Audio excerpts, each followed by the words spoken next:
regardless of what is going on. But let's get back to it.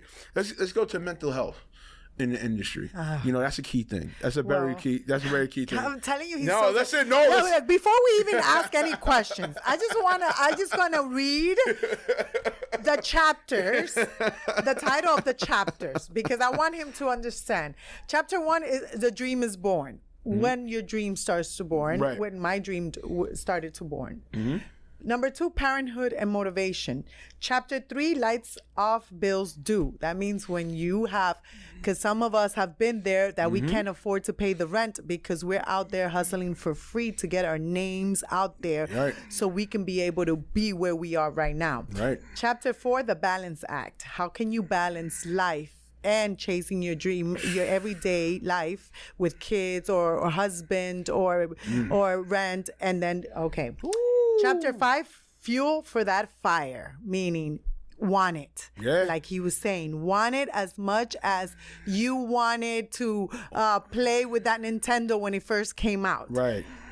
Chapter 6, actions speak louder, meaning get up and do something about it, not just think about it, do something about it. Chapter 7, the power of patience and persistence, because persistence is extremely important, and having patience too, because you just talk about how social media, in this chapter it talks about how social media has shown people stardom, and automatically everybody was like, okay, gets you kind of depressed in a way, or makes you feel like you haven't done enough, and how can this person got there before me and I've put in more work, or vice versa. It's a lot. So it's the patience that we have to speak about. Chapter 8, which right now you just asked me, mental health. So chapter 8 is called Rest with Intention. Boom. Rest with intention. So to answer your question is, I was about to get to as it. mental health, especially in the industry, it could be very draining.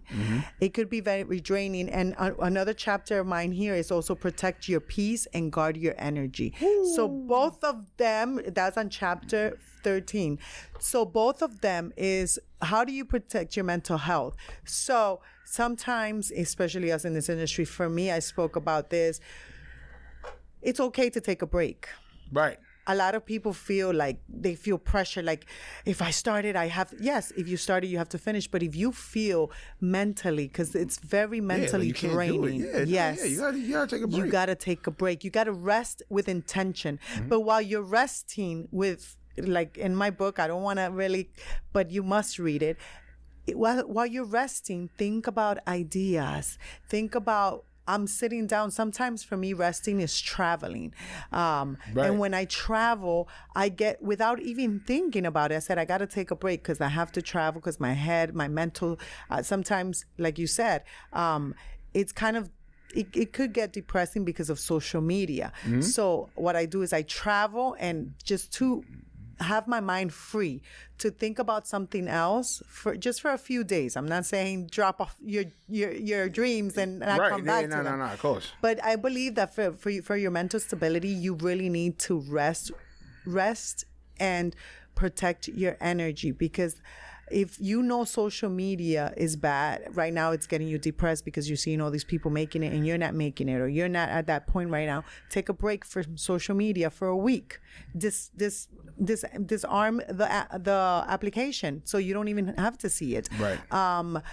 There's so many other ways. Meditation, I've spoken about meditation as well here in my book. So mental health is very difficult, especially in our industry, because our industry it's so correct. It's so, what's the word I'm looking for, Remo? In this industry is very, very difficult. Nah, I mean, listen, I'm gonna keep it about, like, you always hear the cliche term, or cliche not nuance, seance. This isn't for the weary. Straight up, it's just not. And I'll even be even more transparent. I've talked about it a lot on platforms, when I've been a guest appearance on other platforms, stuff like that. Shit, I'll keep it a buck. I try to kill myself for this early in my career. Like, try to, end everything, kill and unalive myself. However you want to say it. Yeah, no, I'll keep it a buck. Yeah. Because when I got into this industry in 2006, before that, I was working at a high fashion women's store. I'm not going to give them the name because I'm not going to give them the credit. I mean, I think they're out of business, but whatever. Who cares? You know, I was in a transition of, okay, it was like, I was kind of like, I graduated college. I was still hooping. I was still, you know, balling in leagues and stuff like that. But then it was like transitioning and coming in entertainment. You know, big up to my mentor. His name is Doc. You know, my man Doc, he runs Invite Only Studios. You know what I'm saying? I had a great talk with him, whatever. He was like, yo, get into entertainment. So, I went through the hardcore route, worked at Central Casting. I was a background actor, one-line actor, you know what I'm saying?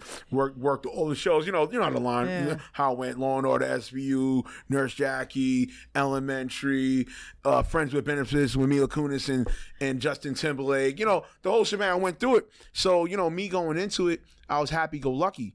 Because I didn't really, I knew about the industry, but I didn't know what would happen to me being that type of actor and, a one-line actor, right? Yes. So I ain't gonna lie. The first 4 years, they was using me amazing. Like, I was nonstop. Work. Right? But then 2010, it kind of was decreasing. Yeah. You know what I'm saying? Because you know about it. Like when you as an actor to actor, you know how this goes. Yes. When you're on the hot streak, it's great. Yes. But then there's a period it's going to stop. Ups and downs. So I didn't understand it. You know what I'm saying? I wasn't in media at that time. I think around that time I was still doing like my YouTube media, Ream TV, but I wasn't Remo Marak yet. Yes. I was still Kareem Tyson. I wasn't Remo Marak yet, right? So you fell into depression. Yeah, it was bad because what it was I started feeling like appeasing myself to people. Like, oh, hey, nah, I'm still on auditions and this and that, and I was appeasing a lot around that time. I was appeasing, and then I was getting scared because there wasn't an Instagram at that time. There wasn't YouTube was there, but it wasn't like what it is now. What it is now, you know what I'm saying? So much easier now. Yeah, right. So, you know what I'm saying? So I didn't know how to pivot. Yeah. And then I was getting stupid depressed, and I ain't gonna lie, it started happening. I was thinking about it, like the killing myself. I never knew that. Yeah, killing myself. There was multiple times. Try to put myself in front of the 4 train when I was living in the Bronx. Try to put myself in front of the 4 train. Alcohol binges nonstop. Crazy ones. You know what I'm saying? The knife to the throat type. Wow. You know what I'm saying? The very last one, to wrap it up, and then we get back to the conversation.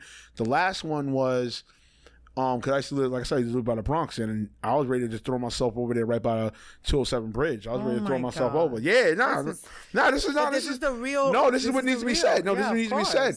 And by God's grace, you know what I'm saying? Amen. A dude, I don't know if he was either Colombian or he was Mexican, whatever. He was a Latino man. And I'll never forget, I had one leg over the rail, one leg over, and one leg still like in.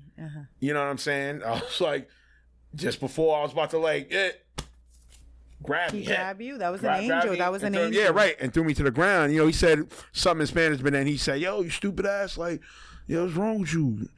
Fucking crazy. Wow. So, real talk. So, I hit up my homegirl, one of my dopest people's homegirls or whatever, and we went to the BBQs. I met her at the BBQs right there in Broadway in 164. Oh, yeah, Washington Heights. Yeah, Washington Heights. Met her in the Heights, and I just let it all out at the table. And around that time, there wasn't no social media to even care or give a damn about that. If anybody filming you, whatever crime, but I just let it out. And I just told her, like, yo, I'm sick of it. I'm sick and tired of appeasing people. I'm sick and tired of feeling this way. I'm sick and tired of losing my self-love. And I ain't gonna lie, from that point on, you could say is like the inclination of, this is Remo Marak. You know what I'm saying? I didn't call people call me Remo, but as far as like, it was the starting point. The starting point. You know what I'm saying? And what I want to tell people, and I'm looking at the cameras right now, what I want to tell people is, you got to take care of your mental health in this industry. You know what I'm saying? Because this industry could really pressure you to lose your self-love, lose your id, and even lose your self-worth identity and your identity of what you're supposed to be for you. You know what I'm saying? And the reason why I always tell that story is because once I survived that, everything else, nose or whatever, I didn't give a damn about the nose. I just went and did it. Yes. And went and go do it. So, you know what I'm saying? So that's why I applaud you with like coming out with this book, because it's needed. It's needed in this industry. It's needed in this generation. It's needed in this lifetime. You know what I'm saying? Because it's bugged out to me how we allow a marketing tool like social media to dictate our lifestyle. Yes. Which is crazy to me. You know what I'm saying? And there's another there's a documentary. I think Netflix still has it. It's called the oh my God, I always forget the name. But it was a documentary about the social dilemma. So it's a documentary about the people that used to work at like Twitter, Instagram, Facebook. I think I heard of it. They tell you about what it was, about what they did. Yeah. And I was like, once I saw that video, that even added another change to me and my brand. To your mental. To my mental, to my brand, to a point where that's why when it came to COVID, and I'll say the increase for me and my brand came around COVID was because I started working on my SEO. Oh, okay. My search engine optimization. Yes. So that way, you know, that the casting directors, see you, regardless if they don't go on my Instagram. Yes. All right. How can we find this guy? Boom. And then I'll keep it a buck. Me working on my SEO, that's what got me on more national television spots.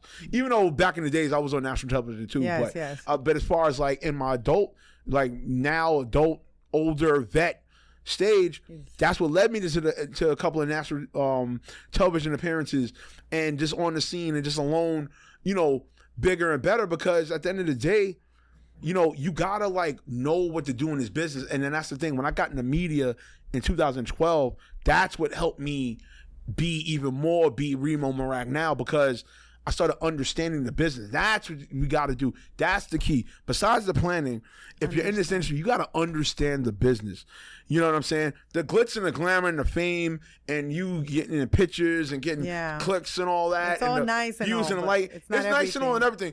It's until you really understand the business of it, then it's like it's amazing, it's dope, it's lit, it's fire, because you have both of them working now.